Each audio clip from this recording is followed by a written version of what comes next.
നമസ്കാരം.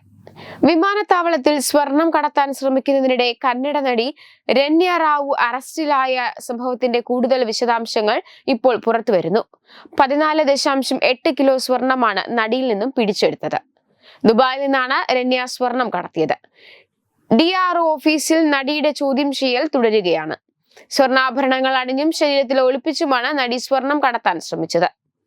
കർണാടകയിലെ DGP റാങ്കിലുള്ള ഉദ്യോഗസ്ഥന്റെ മകളാണ് രന്യ റാവു. വിമാനത്താവളത്തിൽ രന്യ റാവു DGPയുടെ മകളാണെന്ന് അവകാശപ്പെടുകയും വീട്ടിലേക്ക് കൊണ്ടുപോകാൻ പ്രാദേശിക പോലീസ് ഉദ്യോഗസ്ഥരെ വിളിക്കുകയുമായിരുന്നു. DGP മജേന്ദ്ര റാവുവിന്റെ മകളാണ് രന്യ. ചൊവ്വാഴ്ച വൈകുന്നേരം ജഡ്ജിക്ക് മുൻപാകെ ഹാജരാക്കിയ പ്രതിയെ 14 ദിവസം ജുഡീഷ്യൽ കസ്റ്റഡിയിൽ വിട്ടു. രന്യ സ്വർണ്ണക്കടത്ത് റാക്കറ്റിലെ കണ്ണിയാണോ എന്ന് അന്വേഷണ സംഘം സംശയിക്കുന്നുണ്ട്.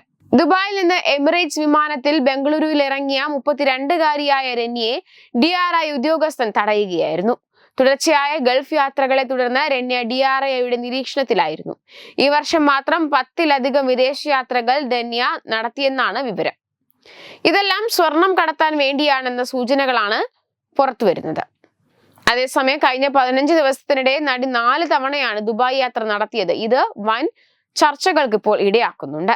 ഇതിൽ സംശയം തോന്നിയതിനെ തുടർന്ന് നടി അന്വേഷണ സംഘത്തിന്റെ നിരീക്ഷണത്തിലായിരുന്നു എന്നതും നിർണായകമാണ്.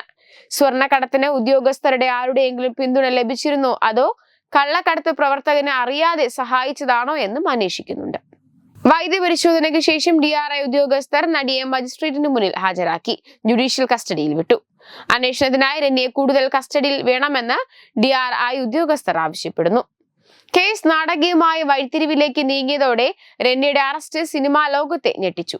കന്നഡ ചലച്ചിത്ര മേഖലയിലെ അറിയപ്പെടുന്ന നടിയാണ് രന്യ. രന്യ റാവു ഒരു വലിയ കള്ളക്കടത്ത് സംഘത്തിന്റെ ഭാഗമാണോ എന്ന് ഇനി കണ്ടെത്തേണ്ടതാണ് ലക്ഷ്യം.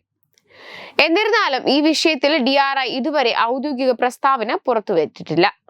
കന്നഡ സൂപ്പർ സ്റ്റാർ സുദീപിന്റെ നായികയായി മാണിക്യ എന്ന ചിത്രത്തിലൂടെ പ്രശസ്തയായ രന്യ റാവു മറ്റ് ദക്ഷിണേന്ത്യൻ ചിത്രങ്ങളിലും അഭിനയിച്ചിട്ടുണ്ട്. വെബ് ഡെസ്ക് തത്വമൈ TV.